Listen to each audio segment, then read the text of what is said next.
Hey guys, how are you guys doing?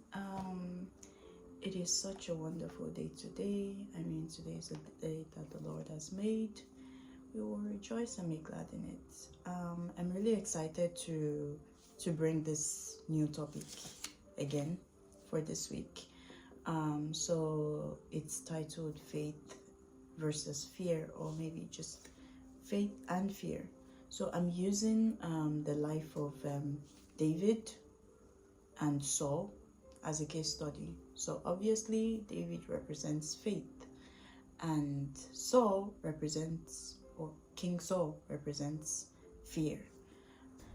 Okay, so for a bit of background, actually, if you want to go back to your word and just try to read through and just have a little bit of background on what I'm going to talk about here, then you have to read the story of David and King Saul, and you have to read from when Saul was made king until David was now made king, and that would be from starting from 1 Samuel chapter 9 to 2 Samuel chapter 5. So that's like the background of this whole discussion. Okay, so let's start with trying to define faith and defining fear. So what is faith? Mind you, I will not be using like an Oxford dictionary or Merriam-Webster definition. No, I will just be defining faith and fear according to, let me say, theological terms or like scriptural definition. Yeah. So faith is an awareness of God that rises above anything else. It is not believing hard, but aligning with God and trusting in Him completely. The key word being completely. Faith is believing there is an evidence of unseen promises or that which is not yet seen. Total and complete obedience is also faith, because you would have to trust someone entirely and completely to obey even the most ridiculous instructions or commands, right? Faith is also waiting. Faith is waiting on the Lord until the expected becomes visible, until there's a manifestation of the things that maybe He said, He promised, you're looking towards, just like the elders of faith in Hebrews, they were listed as people that, they waited until they saw the promise. Some of them did not even see it in their lifetime, but they knew. They saw some snippets of manifestations of the promise, and they believed that even after they were long gone, God was still going to continue what He was. Yeah, so that is great faith right there. Now, what is fear? Fear is an awareness of everything else, especially everything negative. Keyword being especially everything negative outside of God, or maybe like without having an awareness of God. It's not like this person doesn't know God. Would we say King Saul didn't know God? King Saul knew God, right? He fellowshiped with God, but he just put everything else above that awareness of God that he had, right? An emotional state, fear is also an emotional state created by disconnection from God. Fear is misplaced faith in temporary challenges. Fear is misplaced faith in vicissitudes of life, mountains, misplaced faith in the enemy, misplaced faith in negative concepts and perspectives. Fear is also the collapse of inner strength or inner courage, however. So now that we've defined faith and we've defined fear, we can just go into actually now using examples, not just using examples from the life of David and Saul, but also connecting it to our modern life and examples that are very central to us today, right? So first off, I'm just going to read 1 Samuel 9 verse 21 and 1 Samuel 10 verse 21 to 22. There's something I want to establish here. So 1 Samuel 9 verse 21, it says, "And Saul answered and said, Am I not a Benjamite, of the smallest of the tribes of Israel, and my family the least of all the families of the tribe of Benjamin? Why then do you speak like this to me?" This was King Saul talking here before he became king, when Samuel was going to anoint him. Before Samuel anointed him, Samuel was like just debriefing him on what's up, like, bro, you're going to be king, right? So that was what was going on here. Now let's look at 1 Samuel 10 21 to 22. "When he had caused the tribe of Benjamin to come near by their families, the family of Matri was chosen, and Saul the son of Kish was chosen. But when they sought him, he could not be found. Therefore they inquired of the Lord further, Has the man come here yet? And the Lord answered, There he is, hidden among the equipment." There's one version that I love that says, hiding among the baggage. And it's giving emotional baggage. So like, why I wanted to establish this before we move on is because I want you to see here from this 2 Bible verses that we just read, or text, you see that Saul's fear stemmed from insecurity. He was extremely insecure.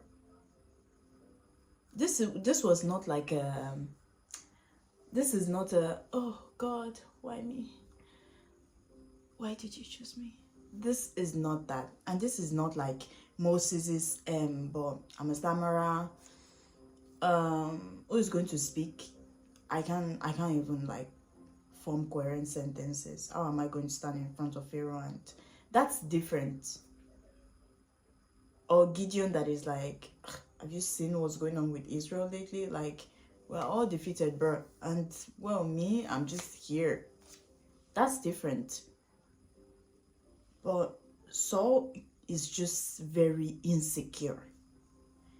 He calls himself small twice.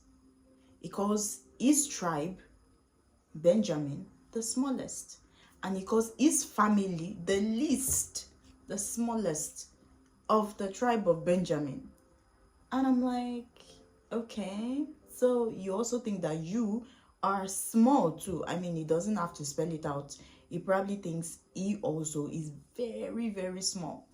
And he just doesn't see how it's going to work. Isn't it funny how Saul was described to be this tall, handsome, huge, build, muscular man, but then his mindset is so fractured and his confidence is so tiny. So Saul's fear stemmed from insecurity. And even after all these things have been discussed and Prophet Samuel had made things known to him and all that, he was still hiding among the equipment. He went to the back to hide. This is not a cute type of hiding, like, oh, children playing hide and seek. No, bro was hiding among the baggage, hiding behind his baggage, his emotional baggage, right? It just, there's no level of, it shows that this man had no confidence at all. And we never see any record of Saul being in a very close relationship with God. No, we never see that, actually. It was after Prophet Samuel anointed him when he turned around, that was when the Bible said that, and God gave him another heart. Which means that the fact that God gave him another heart meant that, let's just say, he was not exactly the man after God's heart. So God was like, well, we might need to change some things in here. So what was in the heart that he had before? I'm just curious, right? So, but for David, we see that David always had this close relationship with God. Even though seemingly ostracized, segregated from his family. I mean, ain't nobody even care about David. But bro was just chilling in the Lord, fellowshipping with God, strengthening himself, busy killing bears and lions, protecting his father's sheep like his life depends on it, showing that he's reliable, dependable. The level of confidence that David had, Saul could never. So it just really shows the contrast between these two people, right? And because Saul was so insecure, he himself several times, rushing ahead before God even said, go and do this, thinking that he knows better than God. Because he's trying to, because he has a bigger problem. He's insecure. And now he has become king. And now he has to show Israel that I can lead, I can be a king. But instead of relying on the one that called you, even in your insecurity, that called you out of your father's house to become a king, a leader, shepherd over his people, you decide to go solo leveling. Like, who does that? So he begins to, and because of that insecurity and that fear that he had, he was probably thinking, no, these people are going to figure out soon that he's a fraud and he actually doesn't have what it takes to be king. And that just, even though God gave him another heart, he still was not willing to do what was necessary to keep working with this new heart that the Lord had given him, to keep building his relationship with God. But no. He doesn't do all of that. He's preoccupied with, oh no, what are people going to say? What is the people of Israel going to think of him? He has to prove himself. He has to show. He has something to prove. Does that sound like some of us? Yeah. So sometimes it's easy for us to point a finger at biblical characters and judge them.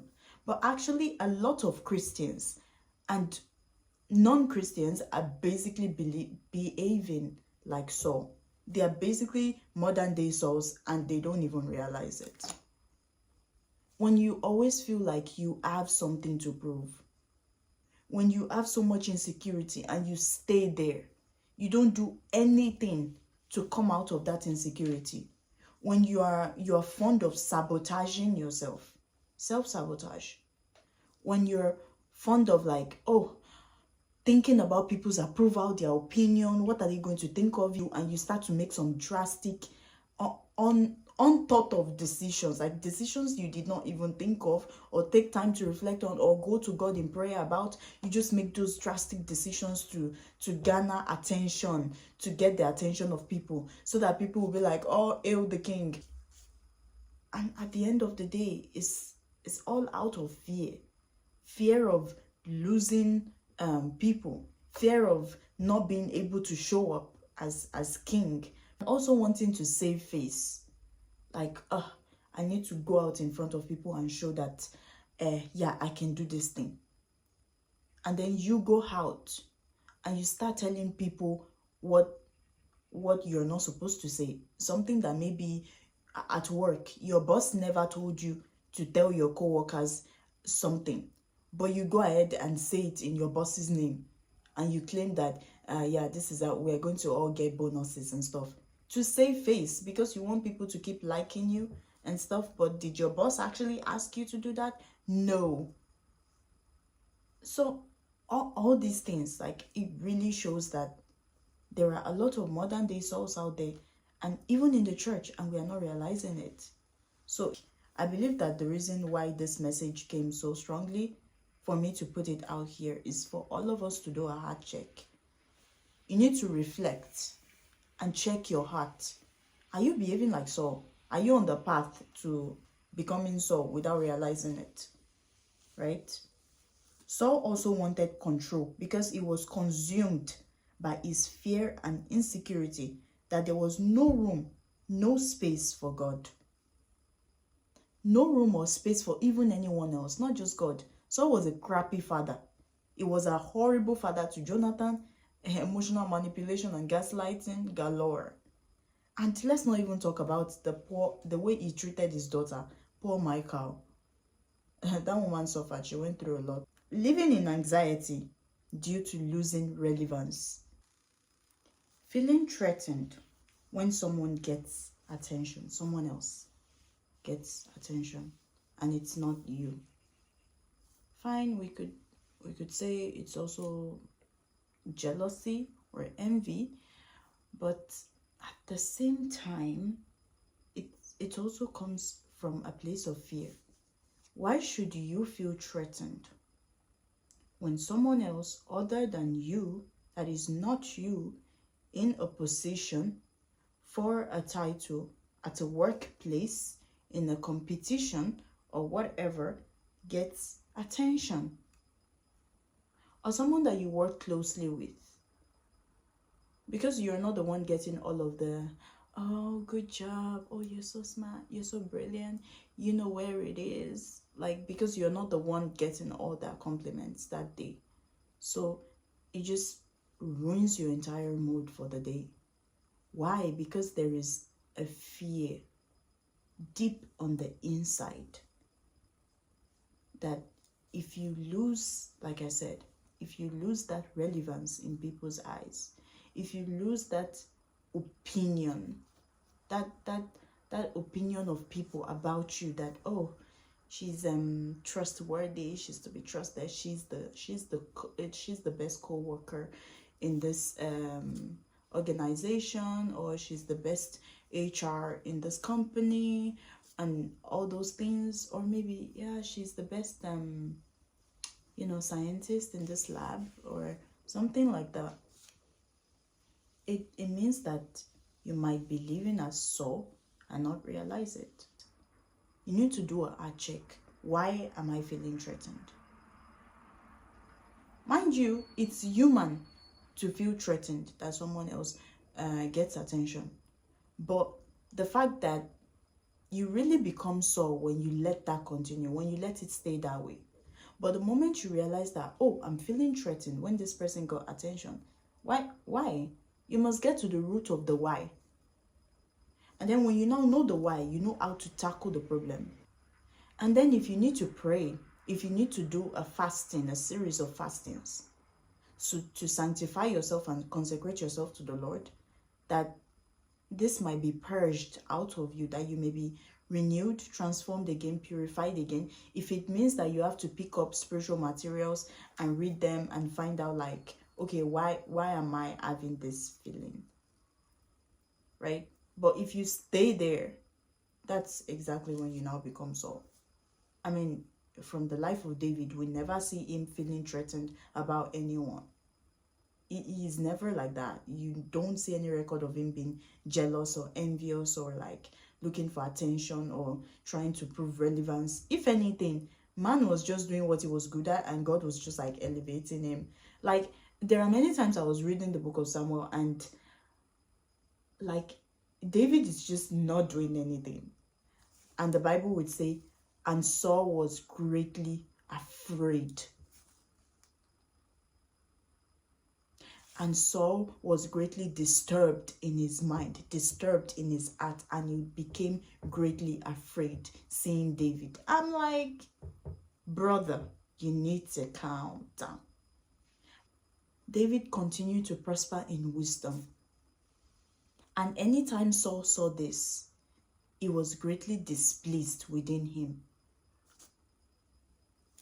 Like, these words, the choice of words, greatly displeased, greatly disturbed, greatly afraid.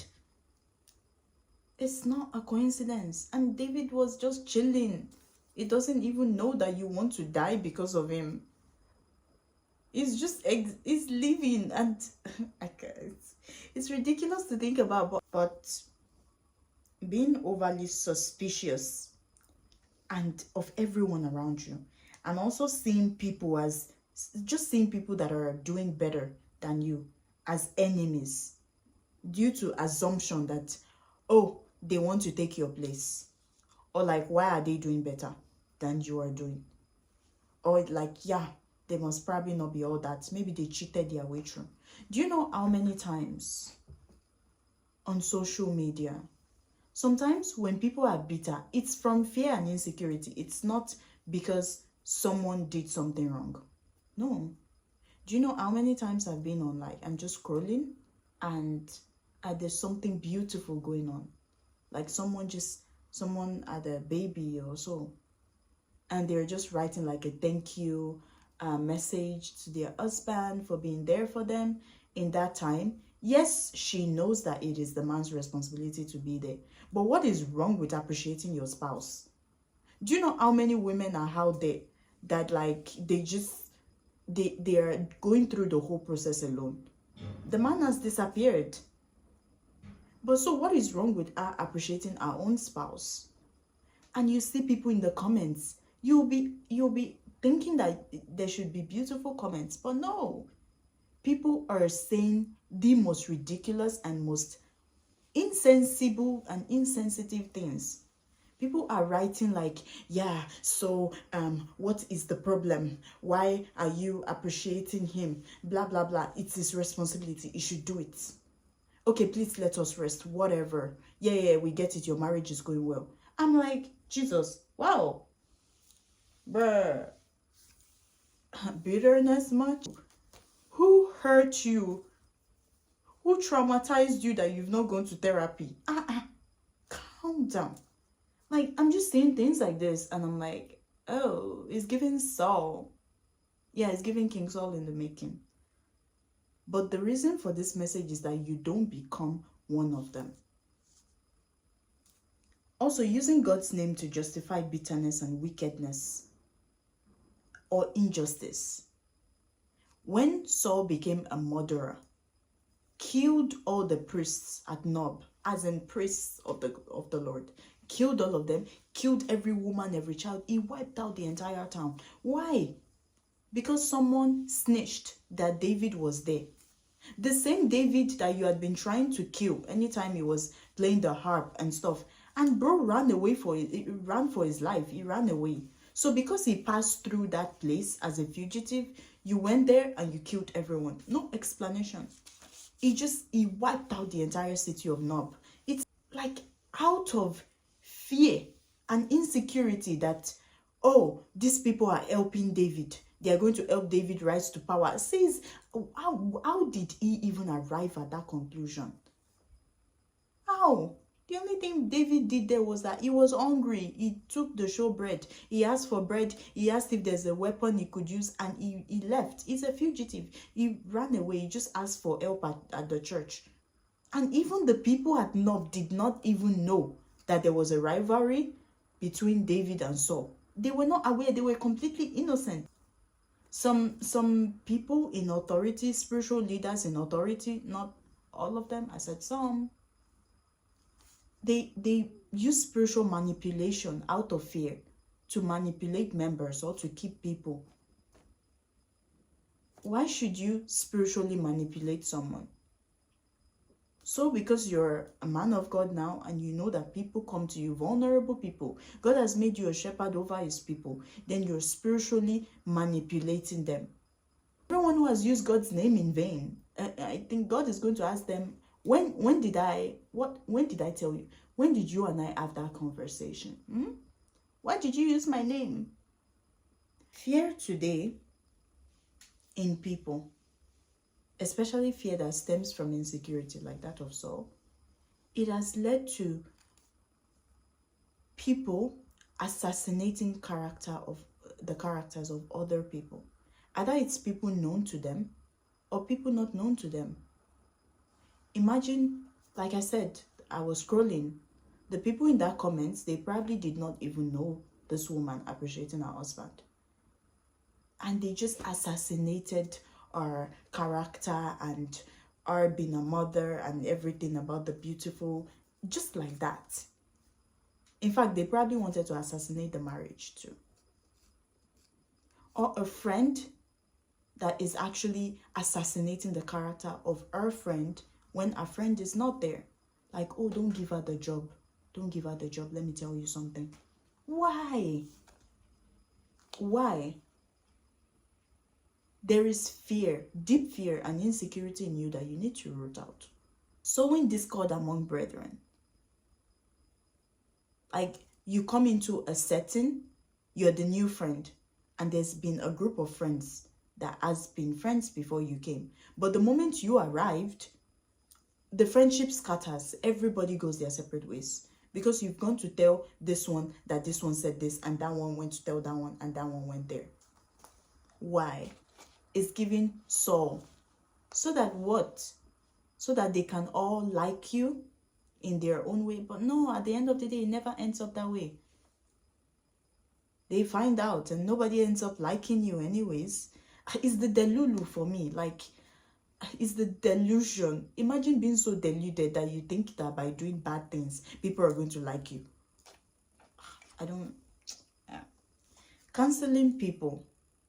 Just canceling people everywhere because you are fearful and insecure about something that they are doing better or they are doing much more of, or because they excel at something. So instead of getting better and seeing how you can excel at it yourself, you cancel them everywhere. Yeah, I'm sure he cheated. I'm sure he didn't. Yeah, it's probably because her parents were rich. She was privileged. Oh, how about you go and work hard and be privileged too? Also, pettiness and hatred. I mean, King Saul was so petty. I mean, in the history of petty, I have not seen anybody as petty as King Saul. He even used his children to play games. That was how petty he was when he came to David. He used his children to play games. The whole kingdom of Israel, that was the worst part. And that's where we will stop today. The whole kingdom of Israel became fearful because their king was impotent and because he was not capable. The entire nation became fearful, as indeed Israel became nothing to write home about because their king, well, that's what happens when you have leaders like Saul in authority. And unfortunately in the world today, we have a lot of leaders like Saul. And it's people that voted them there. We have a lot of leaders that are misusing their authority, that all they care about is power and influence. They don't care about the people or the masses. They just want to get on with their own selfish. They have nothing that shows that they can be leaders. They do not want to serve the people. They don't have character. They don't have integrity. They are not even healthy in the head well enough. They've not dealt with their own delusions and fear and insecurities, and they are in the place of authority. And then we expect the world to be more beautiful than it is now. I mean, when Saul is king, there's a big problem. When Saul is the president or the governor, then everybody is in hot soup. So, but we cannot change everything, but we can change ourselves. We can change one at a time. We can change by changing individuals. Then I pray and I hope that that ripple effect can now make things better, and hopefully in the near future, if Jesus tarries, we have people that are, you know, that are more like David than Saul. And these same people are the ones that are in charge, that rise to power and all that. And, you know, I believe things will be very, very different. But thank you, guys. Thank you so much for tuning in. Don't forget to like. Don't forget to comment. Don't forget to share. And if you have not subscribed, I'm giving you the bombastic side eye. Yeah. Okay. Bye.